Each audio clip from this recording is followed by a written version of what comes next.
जिन जहाजों को पहले अनुमति दी गई थी उन्हीं पर अचानक फायरिंग शुरू हो गई। सवाल सीधा था, जब क्लियरेंस मिल चुकी थी तो गोलियां क्यों चली? इसी बीच यह जानकारी सामने आई कि अचानक बड़े अंतर्राष्ट्रीय तनाव के चलते पूरे समुद्री कॉरिडोर को ब्लॉक कर दिया गया और पहचान में हुई गड़बड़ी ने हालात को और बिगाड़ दिया। कुछ भारतीय जहाज उसी रास्ते में फंस गए और उन्हें तुरंत रिवर्स मूवमेंट करना पड़ा।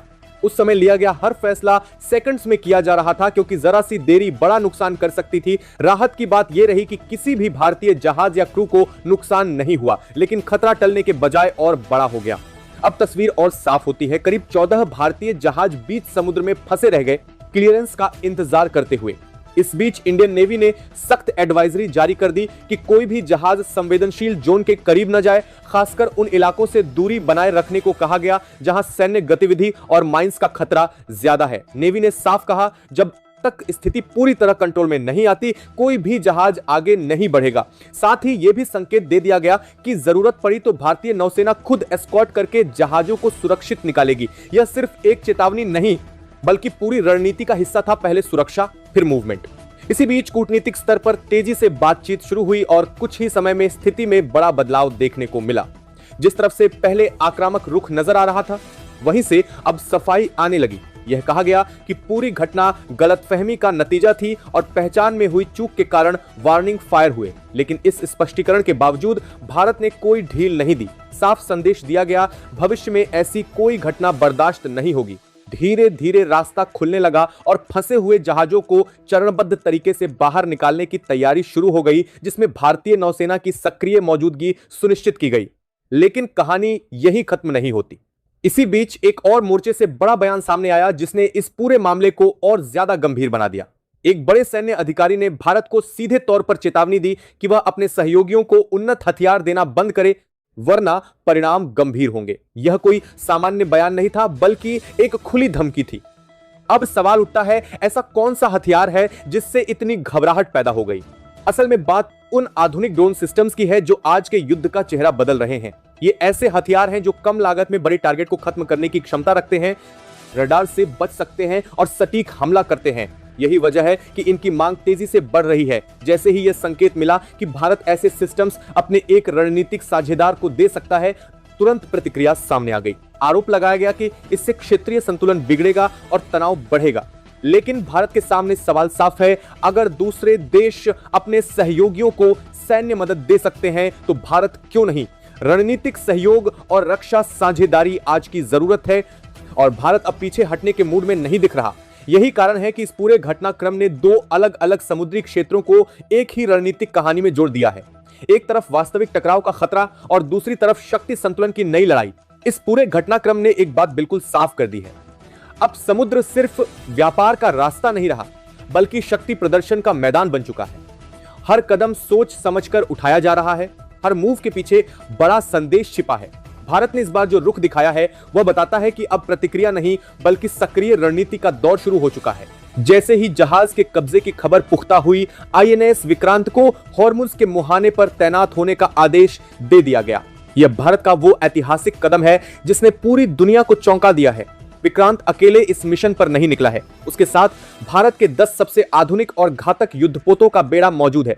यह बेड़ा एक अभेद्य दीवार की तरह हॉर्मुज के प्रवेश द्वार पर खड़ा हो गया है। भारतीय नौसेना के इस कड़े रुख ने यह स्पष्ट कर दिया है कि अब हमारे जहाजों की सुरक्षा के साथ समझौता करने वालों को उनकी भाषा में ही जवाब मिलेगा। इस तनाव के बीच भारत सरकार ने जो नई एडवाइजरी जारी की है, उसने अंतरराष्ट्रीय शिपिंग कंपनियों को भी हैरान कर दिया है। स्पष्ट निर्देश दिए गए हैं कि अब कोई भी भारतीय जहाज अपनी मर्जी से इस खतरनाक जोन में प्रवेश नहीं करेगा। हर जहाज को पहले आईएनएस विक्रांत के कमांड सेंटर से अनुमति लेनी होगी और उसके बाद विक्रांत का सुरक्षा कवच उन्हें संकरे रास्ते से सुरक्षित बाहर निकालेगा।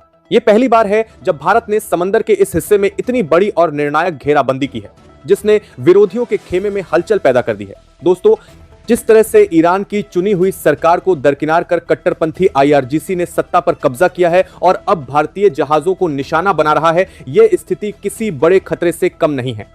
ऐसी मुश्किल घड़ी में हमारे नौसैनिक अपने घर परिवार से हजारों मील दूर समंदर के बीचों बीच भारत की सुरक्षा के लिए दीवार बनकर खड़े हैं। अगर आपको भी अपने देश की इस फौलादी शक्ति और हमारे वीर जवानों पर गर्व है तो इस वीडियो को एक लाइक जरूर दें। आपके एक लाइक से हमें और हमारी सेना के साहस को एक नई ऊर्जा मिलती है और हाँ, अगर आप चाहते हैं कि हम इस पूरी साजिश की 11 परतें ऐसे ही खोलते रहें तो अभी इसी वक्त चैनल को सब्सक्राइब करके बेल आइकन दबा दें ताकि अगली कड़ी आपसे मिस ना हो। नीचे कमेंट में अपनी राय जरूर लिखें। क्या आपको लगता है कि भारत को अब उन ताकतों को उन्हीं की भाषा में जवाब देना चाहिए जो हमारे तिरंगे का अपमान करने की कोशिश कर रहे हैं? कमेंट में जय हिंद लिखकर अपनी उपस्थिति दर्ज कराएं। चलिए अब बढ़ते हैं इस कहानी के सबसे बड़े खुलासे की तरफ कि कैसे इस पूरी साजिश के तार पड़ोसी मुल्क से जुड़े हुए हैं। समंदर में बढ़ते इस तनाव के पीछे का असली सच तेहरान की गलियों और वहां की सत्ता के बंद कमरों में छिपा है। आखिर क्यों एक ऐसा देश जिससे भारत के सदियों पुराने व्यापारिक और कूटनीतिक संबंध रहे हैं अचानक इस कदर आक्रामक हो गया?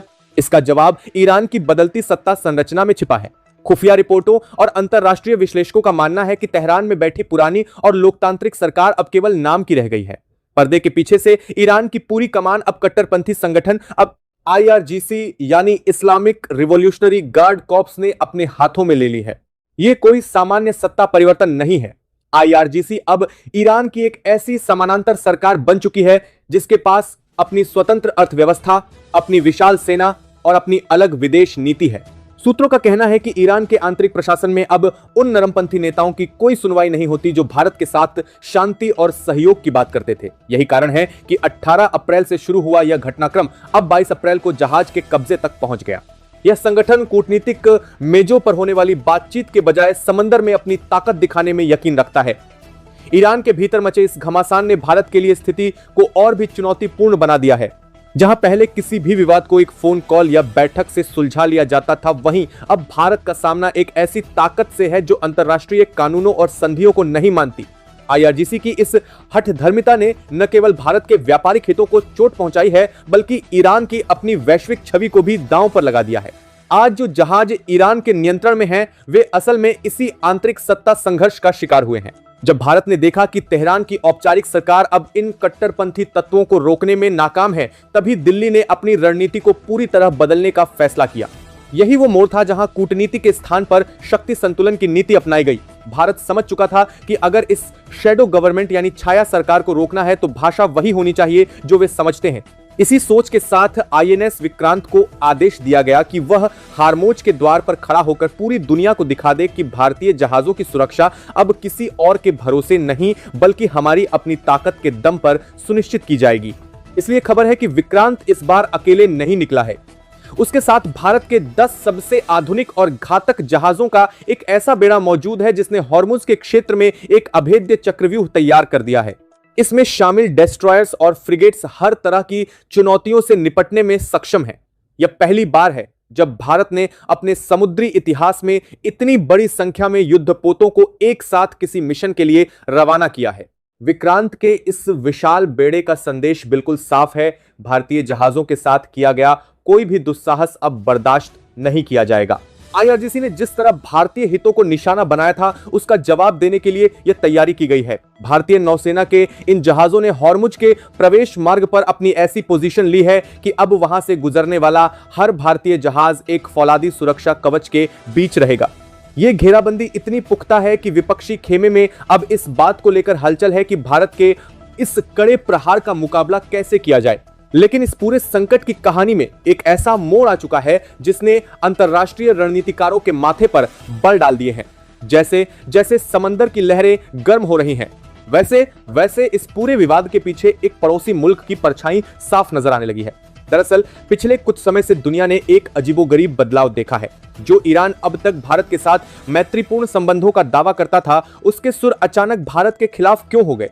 इस सवाल का जवाब पाक के सैन्य मुख्यालय रावलपिंडी और वहां के जनरल आसिम मुनीर की चालों में छिपा हुआ नजर आता है। खबरें निकलकर आ रही हैं कि ईरान और अमेरिका के बीच चल रहे लंबे गतिरोध को सुलझाने के लिए पाक के जनरल आसिम मुनीर ने अचानक मध्यस्थ की भूमिका निभानी शुरू कर दी है। दुनिया को दिखाने के लिए तो यह एक शांति की कोशिश है, लेकिन कूटनीति के जानकारों का मानना है कि इस मध्यस्थता की आड़ में एक बहुत ही खतरनाक खेल खेला जा रहा है। जैसे ही पाक ने ईरान और अमेरिका के बीच बातचीत का पुल बनने की कोशिश की, वैसे ही ईरान की भाषा और व्यवहार भारत के प्रति पूरी तरह बदल गए। आज दुनिया भर में ये कयास लगाए जा रहे हैं कि हॉर्मुज में भारतीय जहाजों के साथ जो कुछ भी घट रहा है, चाहे वह 18 अप्रैल की घटना हो या आज 22 अप्रैल को जहाज को अपनी गिरफ्त में लेना, इन सब के पीछे पाक और उसके जनरल आसिम मुनीर का दिमाग काम कर रहा है। पाक की पुरानी रणनीति रही है कि वह अपनी जमीन की समस्याओं से ध्यान भटकाने के लिए अंतरराष्ट्रीय स्तर पर भारत के लिए मुश्किलें खड़ी करे।